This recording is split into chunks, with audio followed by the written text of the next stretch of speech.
ল্যাপটপে গিয়ে প্রথমে আমরা আমাদের ল্যাপটপে চলে যাব। ক্যাপকাটটা ওপেন করে নেব।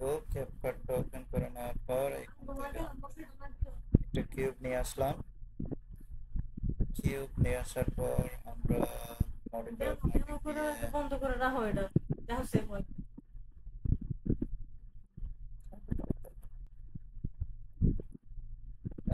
কিউব বক্স, কিউব বক্সের জন্য আমরা মডিফায়ার মোডে গিয়ে এক্স অক্ষ বরাবর 10টা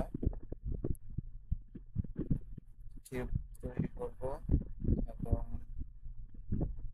একই সাথে এটাকে আমরা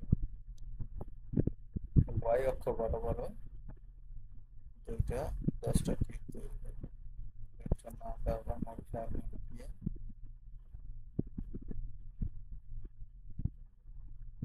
এক্স অক্ষ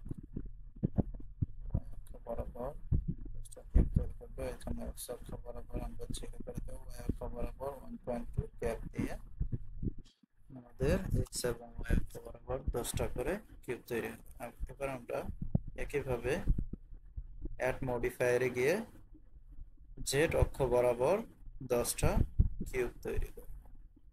তাহলে এক্স ওয়াই এবং জেড অক্ষ বরাবর আমাদের 10টি করে কিউব বক্স তৈরি হবে এবং এটাকে একটা কিউব বক্স দেখতে কিউব বক্সের মতো লাগছে। এবার কিউব বক্স গুলোকে আমরা এখানে প্রত্যেকটা কিউব আলাদা আলাদা কাজ করবে, যার জন্য আমি প্রত্যেকটা কিউব গুলোকে একসাথে করে দেব। যার জন্য অ্যাপ্লাই অল দিয়ে দিলাম। এবার আমরা এডিট মোডে গিয়ে প্রত্যেকটা বক্সকে আলাদা করে দেওয়ার জন্য পি প্রেস করে দিয়ে বাই লুজ প্রিন্ট করে দিলাম। প্রত্যেকটা বক্স আলাদা আলাদা কাজ করবে এবং আবার অবজেক্ট মোডে গিয়ে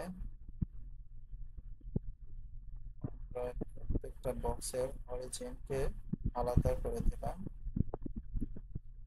যেটা প্রত্যেকটা বক্সের অরিজিন পয়েন্ট প্রত্যেকটা কিউবের মধ্যে দেখাচ্ছে। এবার আমরা ফিজিক্স মোডে গিয়ে ফ্রিকশন এবং বাউন্সিনেসকে 1 করে দেব। বাউন্সিনেসকে 1 করে দিলাম। আমাদের কাজ শেষ। এখন আমরা অবজেক্ট মোডে গিয়ে এখান থেকে আমরা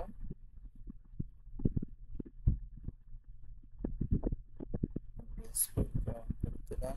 এবার বক্সটাকে টেনে করে দিব, যেটা করব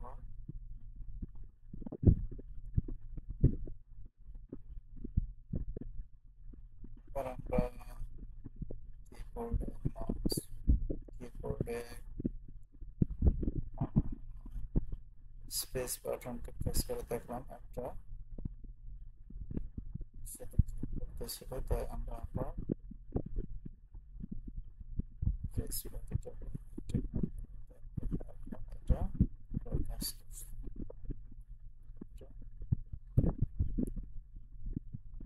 কাজ করছে।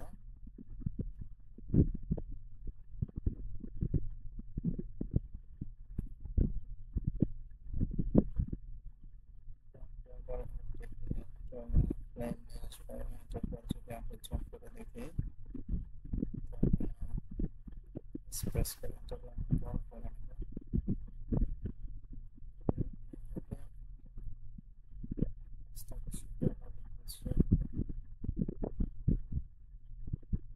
এবার যদি আমরা বক্সটা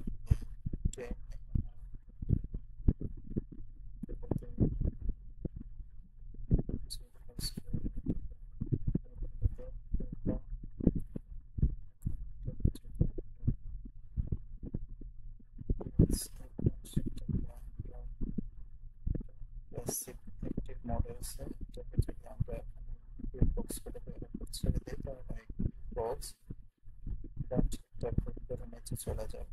এটাকে আমরা বেসিক মোড করে দেবো এবং রিফ্লেকশন এবং বাউন্সিনেস অন করে দেবো। অন করে দিয়ে হবে আমরা স্পেস বাটনকে ক্লিক করে নিচে ড্রপ করাবো। তো এটা প্রেস করছি, এটাকে আমরা জুম করে দেখার চেষ্টা করি যে এটা প্রেস করছিলাম তখন কি ফোর্স বলে প্লেটের উপর পড়ছে, এটা বাউন্সকে সবগুলো দিয়ে আলাদা হয়ে যাচ্ছে। বন্ধুরা, এই ছিল আজকের ভিডিও।